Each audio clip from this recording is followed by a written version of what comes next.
Hey everyone, I'm Mr. Willis, and this is your Macro Minute on crowding out and crowding in.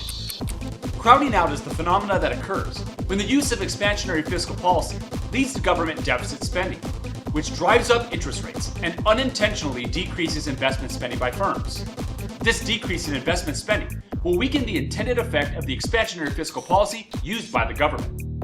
When a recessionary gap exists, government can use expansionary fiscal policy to close the gap.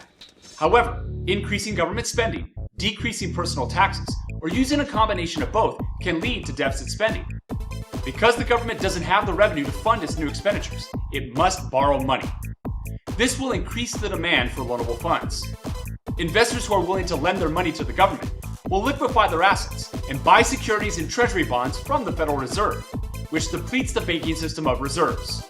This decreases the supply of loanable funds. Ultimately, real interest rates will increase in the economy, which means loans are more expensive for firms. Because they've been crowded out of the loanable funds market by deficit spending, firms will reduce the quantity of loans that they take out and reduce their investment spending in order to avoid higher interest rates, causing aggregate demand to decrease and reducing the effectiveness of the initial expansionary fiscal policy. Crowding in is the phenomena that occurs when the use of contractionary fiscal policy leads to government surplus spending, which drives down interest rates and unintentionally increases investment spending by firms. This boost in investment spending will weaken the intended effect of the contractionary fiscal policy used by the government. When an inflationary gap exists, government can use contractionary fiscal policy to close the gap. However, decreasing government spending, increasing personal taxes, or using a combination of both can lead to surplus spending. Because the government has more revenue than it needs to fund its expenditures, it no longer needs to borrow money. This will decrease the demand for loanable funds.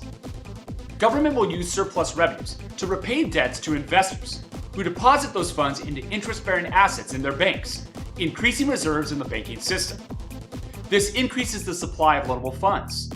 Ultimately, real interest rates decrease in the economy, which means loans are less expensive for firms.